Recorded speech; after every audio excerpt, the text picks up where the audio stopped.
కాబట్టి దయచేసి మనం అందరము అలేఖ్య అక్క జీవితంలో జరిగిన గొప్ప సాక్ష్యాన్ని వినబోతూ ఉన్నాము. దయచేసి అందరూ మ్యూట్లో పెట్టుకోండి. ఆ అక్క కంప్లీట్ చేసిన తర్వాత మనం దేవుడికి స్తుతులు అర్పిద్దాం. చెప్పండి అక్క. నా పేరు అలేఖ్య అండి. నేను ఈ మధ్య ఒక 1 మంత్ బ్యాక్ గ్రూప్ లో జాయిన్ అయ్యాను.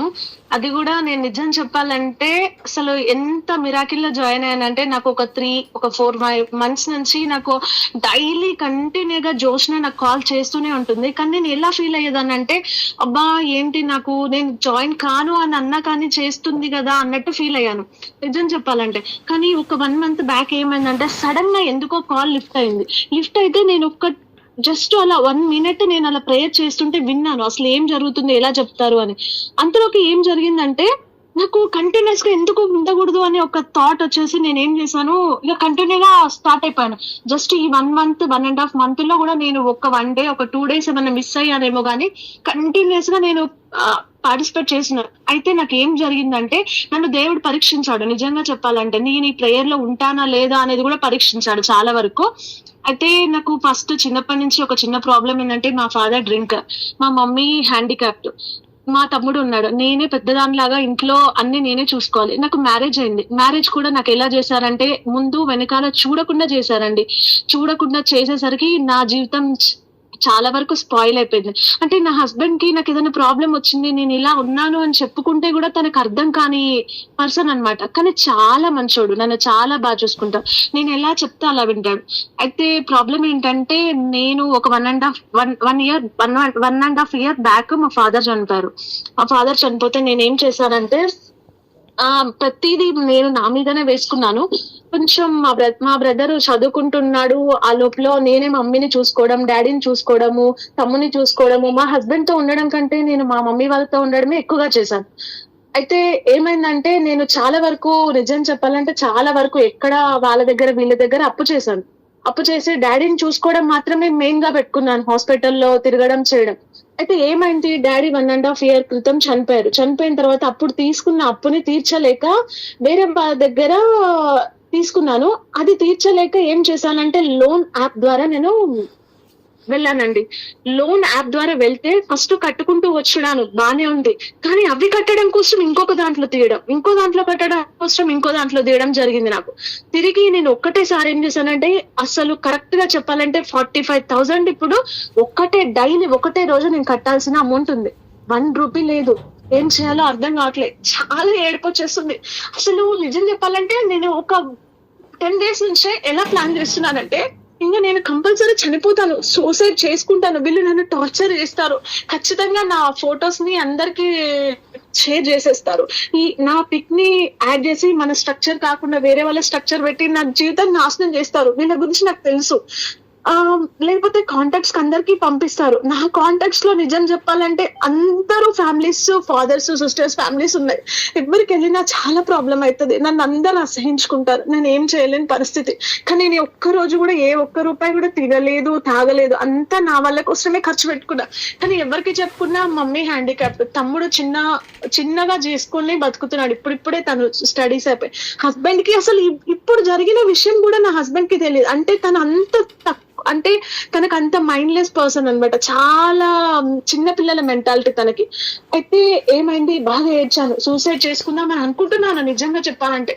జోష్నకు చెప్పా, జోష్న ఇది నా పరిస్థితి, ఏం చేయాలో అర్థం కావట్లేదు అంటే, అక్క నువ్వు ఏం టెన్షన్ పడకు, ప్రేయర్ లో చేసుకున్నా, నేను హెల్ప్ చేద్దామన్నా కూడా ఇప్పుడున్న సిచ్యువేషన్ లో టైంలో మనీ ఎవరి దగ్గర ఉండవు, దేవుడే నీకు హెల్ప్ చేస్తాడు, ఏదో ఒక విధంగా చేస్తాడు అన్నాను. ఇదే టైంలో మీకు అందరికీ తెలుసు, నేను మొన్న నైట్ ఒకటే ఏడ్చుకుంటూ మీ అందరూ విన్నారు నా వాయిస్ కూడా, నేను ఏడుస్తూ ఉన్నాను. మీరు అందరు నాకు ధైర్యం చెప్పారు, నా కోసం ప్రేయర్ చేశారు. అయితే నాకు ఒక హస్బెండ్ ఒక చిన్న పిల్లలుగా మెంటాలిటీగా ఉన్న పర్సనే. కానీ నాకు దేవుడు ఏం చేశారంటే నా హస్బెండ్ వాళ్ళ ఫ్యామిలీలో నాకు మర్ది ఉన్నాడు. మా హస్బెండ్ కి ఒక తమ్ముడు. అబ్బాయి ఎలా అంటే నన్ను వదినలాగా చూడడండి, నన్ను ఒక అమ్మలాగానే చూస్తాడు. అమ్మ నేనేం చేశాను, ఇంకా తెల్లారిన తర్వాత ఏం చేయాలో అర్థం కాక 9 o'clock కల్లా కట్టకపోతే వీళ్ళు టార్చర్ చేస్తారు. అయితే ఎలా నేను ఏం చేశాను, మా మర్దికి ఏ విధంగా జరిగినా పర్లేదని చెప్పేసి 15,000 కట్టాలని చెప్పేసి నైట్ చెప్పాను. అయితే నువ్వెందుకు బాధపడుతున్నావు అమ్మా ఇంత తక్కువ అమౌంట్ కి? నువ్వు అస్సలు భయపడకు, ఏం కాదు, నీకేం టెన్షన్ పడకు, నీకు నేనున్నాను, నేను హెల్ప్ చేస్తాను అని చెప్పేసి అని అన్నారు. కానీ మిగతా అమౌంట్ కూడా కట్టాలా? చెప్పాలా వద్దా? చెప్తే ఏమంటాడు, ఏం చేస్తాడో, ఏమన్నా తిడతాడేమో, ఎందుకు ఇలా జరిగిందని అసహించుకుంటాడేమో, నన్ను చాలా భయపడ్డా. తెలిసిన అందరికి ఫోన్స్ చేసా, తెలిసిన వాళ్ళందరికీ మెసేజెస్ చేసా, ఎవరి దగ్గర 1 రూపీ కూడా నాకు రాలేదు. ఏం చేయాలో అర్థం కావట్లేదు. తెల్లారిన తర్వాత మార్నింగ్ 6 o'clock కి మా మధ్యకి అన్ని వాయిస్ మెసేజెస్ పెట్టి నేను ఏం చేయాలో నాకు అర్థం కావట్లేదు, ప్రేయర్ చేసుకుంటున్నా. అటు నైట్ అస్సలు నిద్రపోలేదండి, మొత్తం కంటిన్యూస్ గా ఏడుస్తూనే ఉన్నాను, ఫుల్ ఏడుస్తూనే ఉన్నాను. అసలు ఆ ఏడ్పుల్లో నేను ప్రేయర్ చేసుకోవడం కూడా మర్చిపోతున్నాను నిజం చెప్పాలంటే. కానీ మీ అందరు ప్రేయర్ బలం వల్ల నాకు ఎర్లీ మార్నింగ్ 6 o'clock కి చెప్తే మా మర్ది 9 o'clock నుంచి నేను వాళ్ళతో కాంటాక్ట్ అవుతూ ఆ యాప్ లోని వాళ్ళతోటి కొంచెం కొంచెం టైం అడుక్కుంటూ కరెక్ట్ గా 1 o'clock వరకల్లా నేను 45,000 మా మర్ది నా అకౌంట్ కి కొడితే నేను అన్ని క్లియర్ చేసుకున్నానండి. లేకపోతే ఎస్టర్డే రోజు నిజంగా చెప్తున్నా ఖచ్చితంగా హ్యాంగ్ చేసుకొని చనిపోయేదాన్ని. ఇంత తప్పు చేసేదాన్ని అంటే అసలు చాలా పెద్ద తప్పు చేసేదాన్ని. కానీ నాకు అలా అనిపించింది. కానీ నేను మా మర్దికి చెప్పడం వల్ల మా మర్ది నాకు హెల్ప్ చేయడం, కానీ అది కూడా ఇంత తక్కువలో నాకు ఏమైందంటే బైబిల్ పట్టుకున్నాను, ఒకటే ఏడ్చుకుంటూ మెసేజ్ చేశాను మా మర్దికి.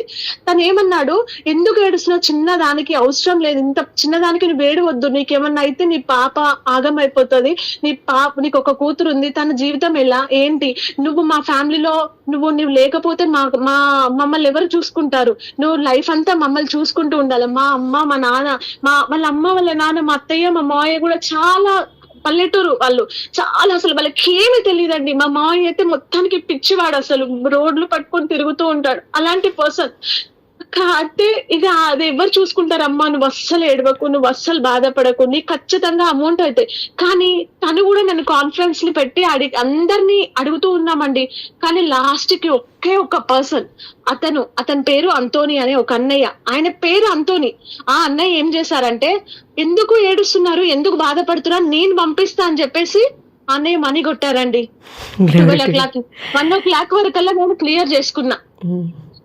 ఎంత గొప్ప అద్భుతం అంటే లైఫ్ లో అసలు నేను చనిపోతా అనుకున్న దాన్ని నేను ఇప్పుడు మాట్లాడుతున్నానంటే ఎంత గ్రేట్ గా ఫీల్ అవుతున్నానంటే అసలు. కానీ ఒకటి నేనేమనుకున్నానంటే రాత్రి, అంతోని వారా నాకు ప్రతిదీ నువ్వే హెల్ప్ చేస్తావు, నా పాపకి బాగాలేకపోయినా నువ్వే నాకు హెల్ప్ చేస్తావు. నా పాపకు కూడా అసలు చాలా హెల్త్ ప్రాబ్లమ్స్ వస్తే 3rd month వరకు, నా పుట్టినప్పుడే 3rd month బేబీ అప్పుడు వస్తే నేను మెట్టుగూడకి నిద్రకు తీసుకొని వచ్చి వెంటనే అదే గుళ్ళో ఫాదర్ దగ్గర నేను అంతోని అని పేరు పెట్టానండి. పెట్టిన ఒక నెక్స్ట్ డే నుంచి హాస్పిటల్కి వెళ్తే, అమ్మ నీ పాలు పడట్లే, తను అందుకనే చాలా సఫర్ అవుతుంది, డబ్బా పాలు పెట్టండి అని అంటే, వెంటనే అప్పటి నుంచి నా పాపకి ఇప్పటి వరకు ఎలాంటి ప్రాబ్లమ్స్ రాలేదు, చిన్న చిన్న జ్వరాలు తప్ప. కానీ అప్పుడు అంటే నా పాప ఎంత సీరియస్ అయిపోయిందంటే, నా పాలు తాగడం వల్ల ఇంకా అసలు తాగలేక ఆమెకి కొంచెం కూడా పాలు అందక ఎంతో సఫర్ అయింది. అంతోని అని పేరు పెట్టుకున్న తర్వాత కథం నా పాపకి చాలా క్యూర్ అయిపోయింది. వెంటనే మళ్ళీ వచ్చి 3 months లో ఫంక్షన్ చేసుకొని అంతోని సునైనా అని పేరు పెట్టుకున్నా. నా పాపకి నా హస్బెండ్ పోలిక, నిజంగా చెప్తున్నానండి. నా హస్బెండ్, నేను రోజు డైలీ నా గురించి చాలా మంది ప్రేయర్ చేస్తుండేవారు. వాళ్ళ ఫ్యామిలీలో ఉన్న సిస్టర్స్ ఫాదర్స్ ఏం చెప్పారంటే, మా అల్లుడు లాగా మీ కూతురు కూడా పుడతాదేమని చాలా భయపడ్డారు. కానీ దేవుడు దయ వల్ల, అంతోని దయ వల్ల నా బిడ్డ ఎంత షార్ప్ గా ఉంటదంటే అంత షార్ప్ గా ఉంటది, చాలా మంచిగా అవుతుంది, చాలా బాగుంటది. మొత్తం మళ్ళీ ఫేస్ అన్ని కట్అవుట్ మొత్తం వాళ్ళ డాడీ లానే, కానీ మొత్తం చదువు ఏదైనా అసలు వాళ్ళ డాడీకి ఇలా కాదు నాన్న, అలా నాన్న నువ్వు ఇలా ఉండొద్దు అని చెప్పేస్తారు తెలుసా. రోజు అన్నం తినడం కూడా వాళ్ళ డాడీకి అలా చూపిస్తుంది, ఇలా తినాలి, ఇంత తొందరగా తినాలి అని. అంటే ఎన్ని అద్భుతాలు చేశారంటే అంతోని వారు. నిన్న నాకు కూడా అద్భుతం చేసింది అంతోని వారేనండి. నేను అనుకున్నా, అంతోని వారా 9 వారాలు నిండు పూజలో మధ్యాహ్నం రోజు నీకు మధ్యాహ్నం 11 o'clock మాస్ కి నిండు పూజలో పాల్గొంటాను ఖచ్చితంగా. నేను జోష్న గ్రూప్ లో మార్నింగ్ 3 AM ప్రేయర్ కి, ఆఫ్టర్నూన్ 3 PM ప్రేయర్ కి, నైట్ 8 PM ప్రేయర్ కి ఖచ్చితంగా కూడా ఉంటానని చెప్పేసి, మళ్ళీ 375 పేజీలు ఉన్న బుక్ ని 1 month లో ఓన్లీ అంతోని వారి పేరు రాసేసుకొని నేను కంప్లీట్ చేసుకుంటానని నిన్న అనుకున్నానండి. మొన్న నైట్ నా తెల్లారింత అనుకున్న మధ్యాహ్నం వరకల్లా నాకు అదే పేరు ఉన్న పర్సన్ మాకు హెల్ప్ చేశారు.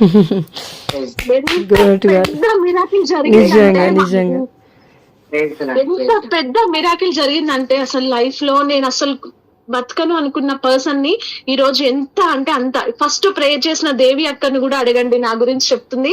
నేను అక్కకు ఫోన్ చేసి ఫస్ట్ చెప్పుకుంది ఆ పర్సన్ కి. చెప్పుకుంటే ఆ పర్సనే నీకు అస్సలు ఏం కాదు, నువ్వు ఖచ్చితంగా జోష్నకు చెప్పు, నీకు ప్రేయర్ చేస్తుంది, హెల్ప్ చేస్తుంది అని అంటే నేను మీకు చెప్పడం వల్ల నేను ప్రేయర్ చేసుకోవడం, లేకపోతే జోష్నకు చెప్పకపోతే నేనే మదన పడి ఉంటే అక్క నువ్వు ప్రేయర్ చేసుకో నన్ను మోటివేట్ చేసేది కాదండి. అసలు నేను ఇంకా ప్రేయర్ అనేదాన్ని మర్చిపోయేదాన్ని, వేరే వాళ్ళకి చెప్పకుండా అయిపోయేదాన్ని. ఇలా జరిగిందండి నా లైఫ్ లో. మొన్న ఆఫ్టర్నూన్ వరకు నాకు ఇంత మంచి అద్భుతం జరిగింది, నిజంగా చెప్తున్నా. నేను ఎంత నెగ్లెక్ట్ చేశాను తెలుసా జోష్న ప్రేయర్ కి కాల్ చేస్తున్న కొద్ది ఎంతో నెగ్లెక్ట్ చేశా. కానీ ఇప్పుడు చెప్తున్నానండి, నా ఏదో ఒక పెద్ద సిచ్యువేషన్ ఉంటే తప్ప నేను ప్రేయర్ లో మార్నింగ్ కానీ ఆఫ్టర్నూన్ కానీ నైట్ కానీ ప్రేయర్ లో పార్టిసిపేట్ చేయకుండా అస్సలే ఉండనండి. నేను ఇదే పెద్ద డిసిషన్ తీసుకున్నాను, తీర్మానం తీసుకున్నాక. వరకు. Glory to God. అక్క చెప్పక్క లాస్ట్ కి ఈ సాక్ష్యాలన్నీ దేవుడు యేసు నామంలో దీవించును గాక అని. ఈ సాక్ష్యాలన్నీ యేసు నామంలో, అంతోని వారి నామంలో దీవించును గాక అండి. ఇంతకంటే గొప్ప సాక్ష్యం నాకు లైఫ్ లో దొరకదు. ఆమేన్. Glory to God. మనం అందరం ఒక్కసారి దేవుడికి ప్రైజ్ చేద్దామా? క్లాప్స్ కొట్టి ఒక్కసారి గట్టిగా క్లాప్స్ కొట్టండి అందరూ. దేవుడికి సమస్త ఘనత మహిమ కలుగును గాక. అండ్ ఇంకొక చిన్న విషయము మనం ముగిస్తాము, 20కి 1 minute ఉంది. అన్నయ్య వడవ గారు షేర్ చేస్తారు. పోయిన వారం కూడా లేట్ అయింది కాబట్టి అక్క చెప్పినట్లుగా, అలాగే అక్క చెప్పినట్టుగా చాలా మంది అక్క కోసం ప్రేయర్ చేశారు. మరి ముఖ్యంగా మన గ్రూప్లో చాలా మంది బయటికి చెప్పకపోయినా చాలా మంది ప్రేయర్ చేశారు. అదేవిధంగా అక్క కోసం ఒక 4 అమ్మాయిలు ప్రొటెస్టెంట్స్ వాళ్ళు ఉపవాస ప్రార్థనలు చేశారు. నేను ఆల్మోస్ట్ 9 to 3 PM వరకు ప్రేయర్ చేశాను. నాతో పాటు మన గ్రూప్లో ఉన్న వాళ్ళందరూ ప్రేయర్ చేశారు. నిజంగా ఇట్స్ గ్రేట్ మిరాకిల్. అంతకంటే ముఖ్యంగా అలెక్కి అక్క సఫరింగ్లోనే ఉంది, అంటే బాధలోనే ఉంది, దుఃఖంలోనే ఉంది. కానీ అప్పటికీ కూడా తీర్మానం తీసుకుంది తను. అదేవిధంగా మనమును కూడా దేవుడి బిడ్డలుగా తీర్మానం తీసుకోవాలని దేవుడు ఆశపడతాడు. అంటే అదేంటి అంటే ఒక నిబంధన, దేవుడితో ఒక నిబంధన తీసుకోకుండా మనం ఏది చేసినా అండి నిజంగా అది నిష్ప్రయోజనమే అవుతుంది. దేవుడితో నిబంధన తీసుకోవాలి. ఎలా అంటే ఆనాడు హన్నా, అయ్యా నువ్వు నా కుమారుని ఇస్తే నేను నీకు ఇచ్చేస్తా అంది. అదేవిధంగా ఈరోజు అక్క తీర్మానం తీసుకుంది, అయ్యా నేను ప్రార్థిస్తాను, నీ ప్రార్థనలు నేను ఎక్కువగా ఉంటానని తీర్మానం తీసుకుంది. అయితే రోజు ఇంకా అక్క దేవుడిలో ఎదగాలని మనం అందరం కోరుకుంటూ